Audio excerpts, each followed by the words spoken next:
J'accueille à présent Philippe Paranque, qui est le président de la Fédération SOS Médecins France. Bonjour à tous. Alors, je vais tenter de rester centré sur le terme soins non programmés, qui était la thématique de cet atelier, et je vais m'appuyer sur l'expérience de mon activité, qui est donc celle dans le cadre de SOS Médecins. Et comme le disait tout à l'heure, oui, en fait, on fait du soin non programmé, je fais du soin non programmé depuis 40 ans sans le savoir, puisque c'est une terminologie qui est finalement assez récente. Alors, je vous ai affiché une déclaration des liens d'intérêt. Alors, je ne sais pas si c'est liens d'intérêt ou autre, c'est juste pour mettre en exergue le fait que depuis 40 ans, je ne vis et je ne fais que tout ce qui concerne la problématique du soin non programmé, avec notre exercice particulier. Donc aujourd'hui, je suis effectivement président de SOS Médecins France, 63 associations au travers de la France, qui ont des activités, probablement un petit peu justement à cause de cette évolution du concept soins programmés, qui ont été amenés à évoluer un peu différemment en fonction des régions. Et je me concentrerai donc aujourd'hui sur ce que je fais dans ma région et qu'encore beaucoup de SOS médecins exercent. Je suis donc dans l'Essonne, sur l'Île-de-France. Je suis élu RPS Île-de-France et à ce titre engagé dans la partie e-santé et donc tous l'environnement numérique qui est un des domaines qui également nous percute dans nos activités et qui vient évidemment être très très important dans la gestion de ces flux de soins non programmés. Et puis par ailleurs, j'ai deux activités qui ne sont pas tout à fait des moindres, puisque je suis directeur médical d'un centre de régulation, alors on en reparlera tout à l'heure autour de ce que vient de décrire Alice, d'un centre de régulation qu'on appelle nous régulation protocolisée, qui sont en fait les centres de régulation utilisés par les structures de type SOS médecins, et par ailleurs impliqué dans un éditeur qui fait des solutions numériques autour des professionnels qui font du soin non programmé. Alors le problème de la terminologie soins non programmés, c'est que c'est un terme qui est devenu un peu galvaudé, puisque le concept qui a été mis sur cette terminologie depuis l'avènement des SaaS, vous savez que c'est très récent, hein, on est à peu près en 2019, si je ne dis pas de bêtises, quand le concept SaaS apparaît, même si dans beaucoup de territoires, des confrères libéraux s'étaient déjà emparés de cette régulation libérale. Donc aujourd'hui, c'est un problème de santé qui révèle une urgence non vitale. Donc quand on dit ça, vous allez voir que c'est important pour l'interprétation et l'extension que certains peuvent en faire au détriment de nous libéraux. Qui nécessite une prise en charge rapide, là-dessus on a toujours été à peu près d'accord. Là où ça devient un peu plus interrogeant, c'est sur le fait que généralement sous 48 heures. Et là, effectivement, on rentre dans un domaine qui est extrêmement large, puisqu'on parle d'un soin non programmé qui peut être limite d'une urgence vitale, puisque la limite est jamais très tranchée dès le départ, et puis jusque de l'inactivité qui est de la médecine générale programmée. Et tout à l'heure, Jean-Louis le disait, c'est-à-dire que les médecins généralistes d'une certaine génération avaient un exercice qui était en fait du soin programmé à longueur de journée sans que ça soit dit comme ça. Mais donc on est aujourd'hui, quand on parle de soins non programmés, dans ce concept extrêmement large, et donc ça permet à chacun ou de se faire des fantasmes, ou ça génère peut-être quelques frictions sur le territoire. Or, ce qui est important, c'est qu'en fait nos patients puissent trouver les réponses qui soient satisfaisantes. Et la principale friction auxquelles on peut être soumis et témoin, ce sont les appropriations de cette activité médicale qui est pour, plus de 90% probablement, relève uniquement de la médecine de ville. Eh bien, cette activité médicale, petit à petit, est en train, alors ça, il y a des forcings et puis il y a des reculs sur certaines régions, et Anne en parlera tout à l'heure, mais d'être approprié d'être, comment dirais-je, pris sous l'autorité et la gouvernance, un peu d'autorité des SAMU.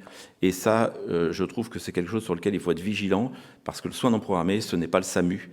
Le SAMU, c'est l'urgence vitale. Quand j'étais très jeune, j'ai démarré, comme certains de cette génération, par une activité dans les SAMU. Un SAMU, on appelle, on déclenche, il y a un moyen qui part, il n'y a pas beaucoup d'ambiguïté. Une urgence vitale, on sait ce que c'est.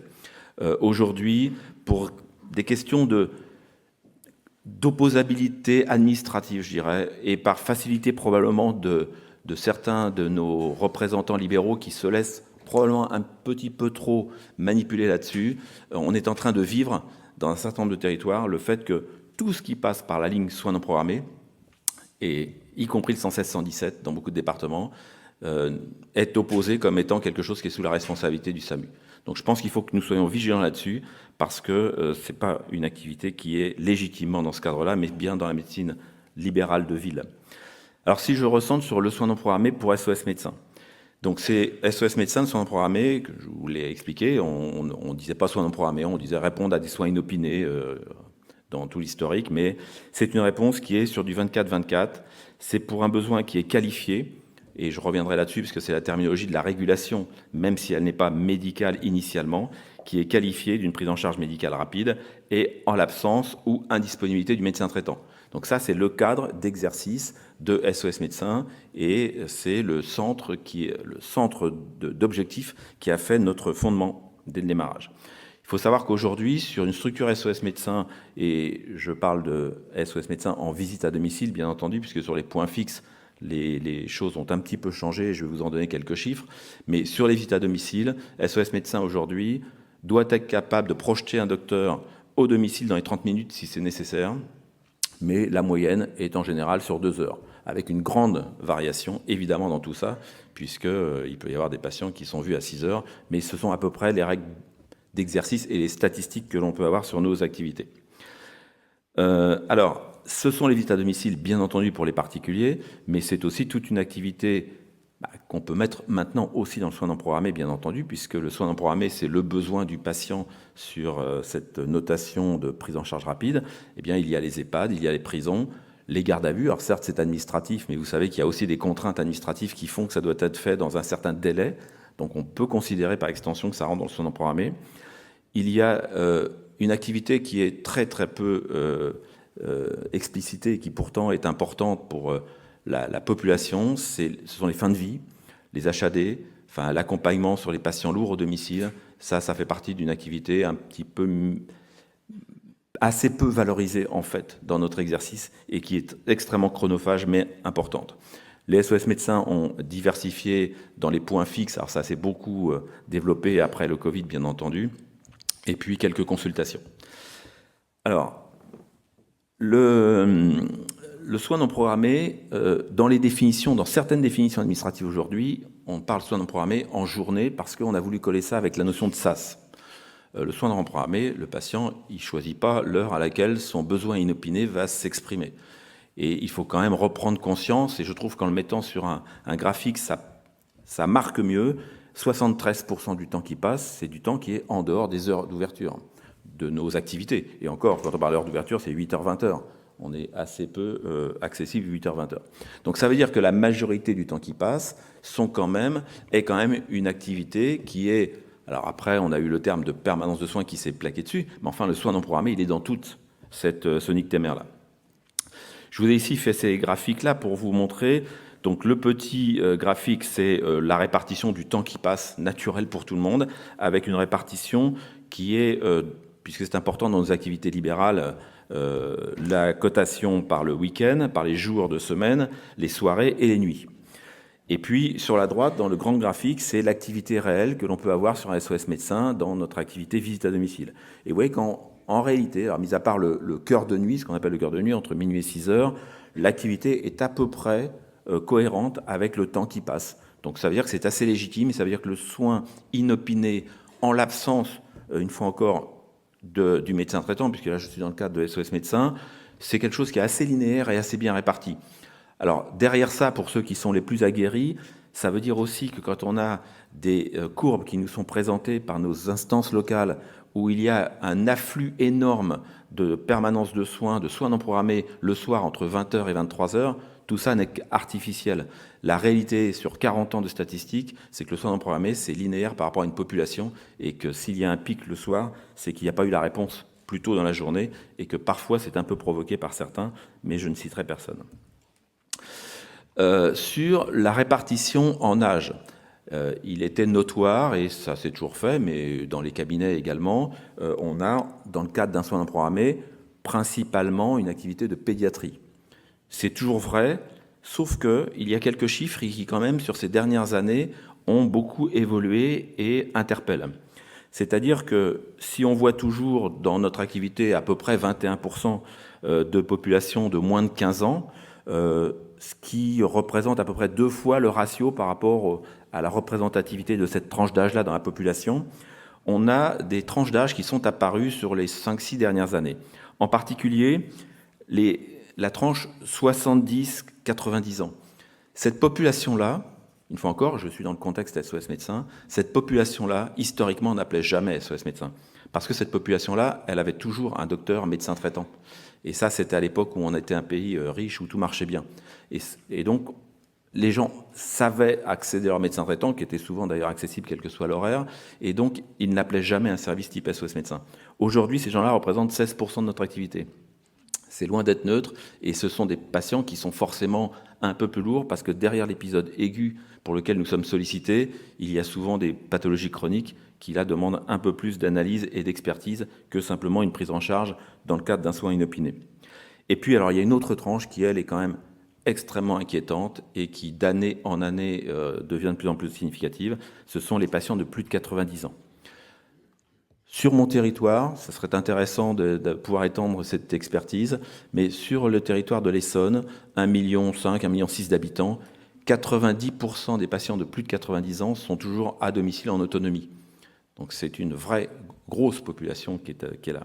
Et ces patients-là, eh bien, on en voit, alors c'est peu dans la globalité de notre activité, par contre, par rapport au ratio du nombre de ces patients dans la population, on a un ratio de 7, alors qu'en pédiatrie, on a un ratio de 2 par rapport au rapport.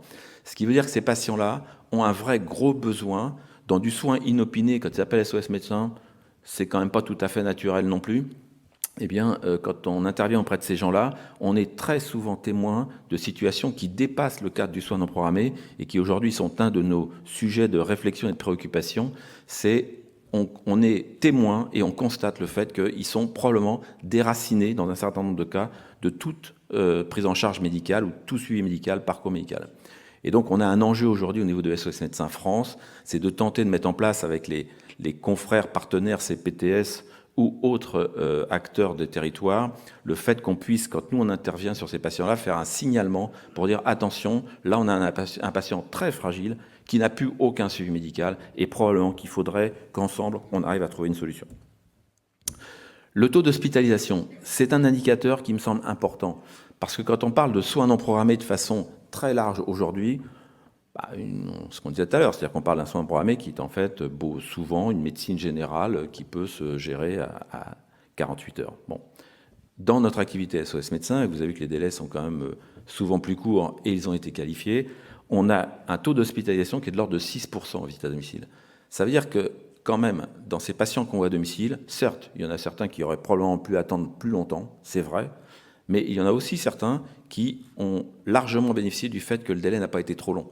Et ces patients-là, vous savez, ce sont tous les patients qui sont fragiles finalement et qui nous mettent en danger en tant que professionnels de santé et qui ont besoin d'un service très spécifique pour eux, puisque ces patients pour lesquels il aurait été délétère de ne pas les voir dans un délai court.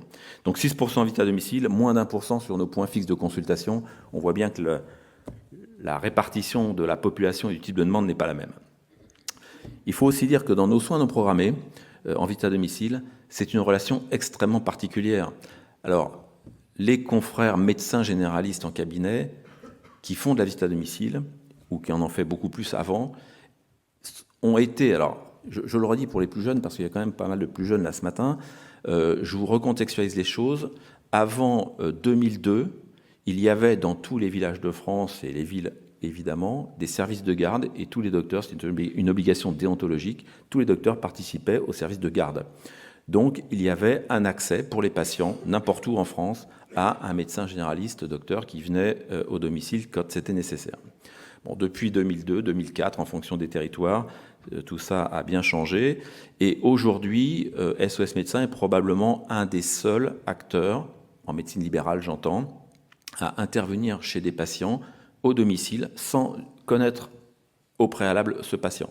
Donc en fait, c'est quelqu'un qui nous ouvre la porte, qu'on ne connaît pas, qui ne nous connaît pas, et il faut qu'en 30 minutes, on ait fait cette mise en relation qui amène la confiance, qui permette au patient de nous recevoir dans son intimité, de se déshabiller, qu'on l'examine, qu'on l'écoute, qu'il nous entende, qu'on fasse une hypothèse diagnostique, qu'on lui propose un traitement, qu'il nous fasse confiance, et qu'on arrive dans ce délai-là à avoir trouvé la solution à son problème.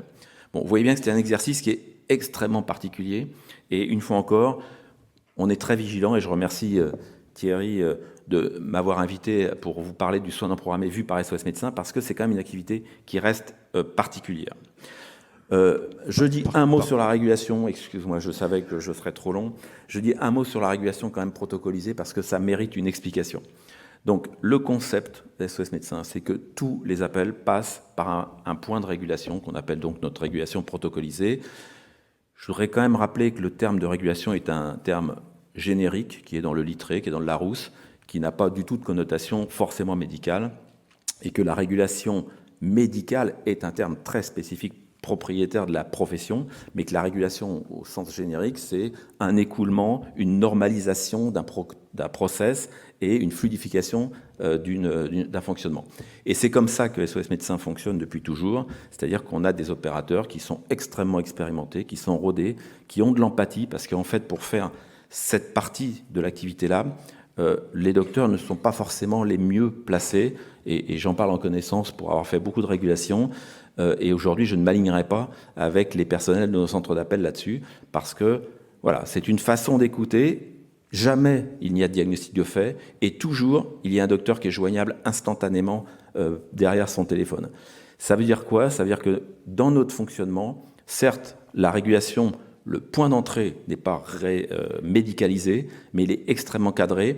Et le médecin qu'on va interpeller par téléphone, si besoin pour une levée de doute, on sait exactement où il est, géographiquement, on sait où il en est de son activité, il est chez le patient, il n'est pas chez le patient. S'il est chez le patient, quel est le profil du patient chez lequel il est-ce que je peux le déranger, pas le déranger? Et si je en dérange un qui est sur le terrain, je vais déranger celui qui est le plus près du patient que je lui passe pour une levée de doute, parce que si jamais il faut aller voir le patient, c'est lui qui ira le plus vite. Donc vous voyez bien que tout ça, c'est pas du hasard, tout ça est extrêmement rodé, et sur quelques millions d'appels sur les années passées, nous n'avons jamais été engagés en responsabilité sur la gestion de ces patients. Bon, je vais m'en arrêter là, peut-être qu'il y aura des questions, puisque je vois que je vais me faire sortir, sinon je vous remercie, et j'étais pas très loin, quand même. Merci Philippe.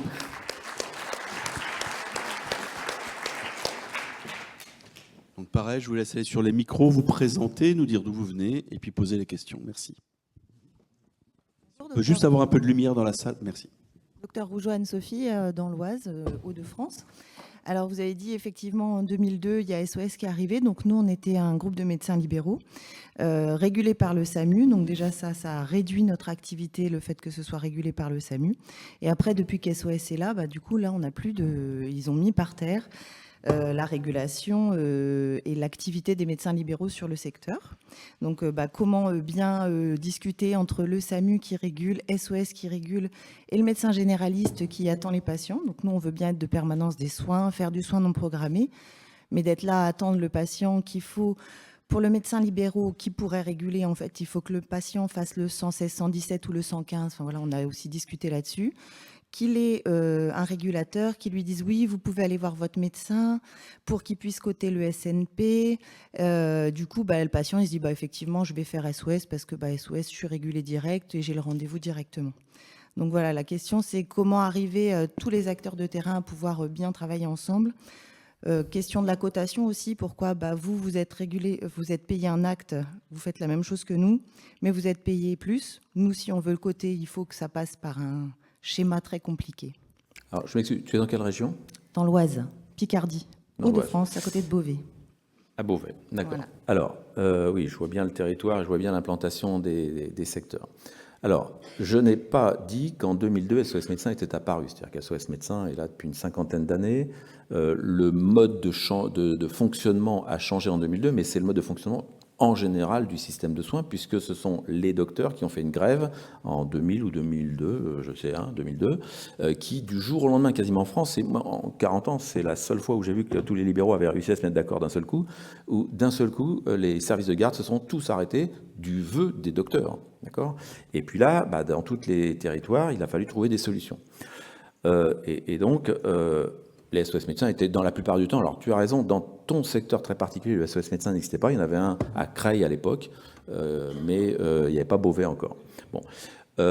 En aucun cas, il ne s'agit aujourd'hui d'être en frontal avec les structures de type SOS médecin. C'est-à-dire que s'il y a des docteurs qui sont de garde, après la motivation, c'est pourquoi aujourd'hui il y a des docteurs qui veulent refaire des gardes, mais tant mieux, probablement pour la population. Est-ce qu'il y a le besoin et la demande? Je n'en sais rien. Mais en tout cas, en 2002, c'est pas SOS Médecins qui a fait qu'il n'y a pas eu de service de garde. Hein. SOS Médecins était là juste en continuité de son service. Sur le pourquoi vous pouvez coter, eh bien, c'est ce que j'expliquais sur ma dernière diapo, c'est-à-dire que nous avons un système de régulation. Ça veut dire il est historisé, tracé, opposable, avec les mêmes normes de sécurité dans nos datas, nos enregistrements de ça que ce qu'il y a dans le SAMU, et que depuis très longtemps, il est écrit dans le texte, le décret, que ces centres de régulation, à partir du moment où ils sont interconnectés, ce qui est le cas avec les SAMU, c'est-à-dire qu'on a une levée de doute immédiate vers l'urgence, si jamais, vers l'AMU, si jamais il y a besoin pour un patient, eh bien ces centres-là sont reconnus en tant que tels. Voilà. Et donc, c'est ce qui nous valait. Il n'y a pas de souci. Je voudrais justement qu'on puisse travailler tous ensemble, parce que je pense qu'on a chacun notre place, et je ne suis pas contre SOS qui soit venu s'implanter à Beauvais. Il y avait des besoins. Mais c'est qu'après, il faut qu'on puisse justement travailler ensemble et qu'il n'y en ait pas un qui grappille l'autre. Est-ce que vous parlez ensemble? C'est difficile. Parce que on parle, il y a des réunions qui sont faites avec le SAMU, avec SOS, je ne suis pas sûre de les avoir vues lors des réunions. Et donc, du coup, voilà, à chaque fois, il y a... Écoute, en aparté de cette chose-là, mais tu peux me laisser tes coordonnées et on peut aider à faire que peut-être vous puissiez vous parler si ce n'est pas fait. Merci. Une autre question? Oui. Bonjour, Thérèse Moussalem, je suis généraliste 15e et depuis 20 ans, je fais régulation au 15, donc les permanences de soins. Depuis qu'on a commencé depuis 2004, donc tout de suite, donc il y a un problème, on nous dit visite à domicile, on fait SOS ou UMP. Alors depuis le Covid et depuis le SARS, donc on commence dès le matin. De toute façon, les médecins qui font les visites à domicile, il n'y a que SOS et UMP sur Paris. Et dès le matin, on commence au SAS, il n'y a pas. Il n'y a pas de médecin SOS donc, qui prend les visites. Et du coup, on fait quoi? Alors, les gens qui ont des angines, des infections urinaires sont un peu orientés vers des médecins. Mais ceux qui nécessitent vraiment, ils sont envoyés aux urgences. Donc là, ce problème de SAS, il y a ce problème donc, pour les visites à domicile. Et je ne comprends pas pourquoi il y a moins de visites sur Paris. Alors, je ne saurais pas te répondre puisque chaque structure SOS Médecins est autonome dans son organisation. On a une charte nationale et là, je représente la Fédération des associations. Je ne sais pas pourquoi à Paris, il n'y aurait pas de visite à domicile le matin. Bon, j'en suis étonné. Pas seulement le matin, mais je veux dire, moi je dis peut-être le matin, il y a plus dispo non, déjà. Alors, on commence tôt. Alors si derrière ça, c'est SOS n'est pas toujours disponible au SAS, là, je peux te répondre très précisément. SOS n'est pas un répondant de fait du SAS. SOS, il a son activité, il est un partenaire du SAS et quand il peut, il prend des appels du SAS. Mais SOS, il a son activité propre, avec des patients et des profils de patients. J'ai tenté de vous montrer en quelques diapos, mais c'est des choses sur lesquelles il y a d'ailleurs quelques travaux de thèse qui sont en cours. La typologie des appels qui arrivent et qui sont régulés par SOS Médecins sont souvent plus urgents que les appels que le SAS peut éventuellement nous passer. Et donc SOS reste dans ses protocoles à accepter ou pas la prise en charge. C'est-à-dire qu'il ne faut pas considérer que SOS va pouvoir prendre. D'abord, ça ne serait pas possible, et puis ce n'est pas légitime, et c'est souvent pas pertinent. Donc, mais dans le schéma du SAS, donc la sortie de la régulation, il faut des visites. Et on va parler du SAS après. Oui, mais alors là, on n'est pas tout à fait dans le SAS. Oui, je suis désolé. Là, on était vraiment dans la problématique du soin non programmé. Alors effectivement, après, sur le SAS, on peut parler beaucoup. C'est pas tout à fait la même chose. Alors, on écoutera Anne tout à l'heure qui va vous parler du SAS, effectivement, et tout.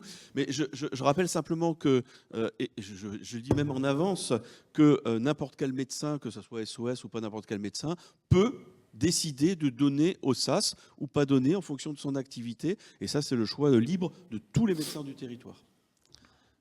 Merci. Merci Philippe.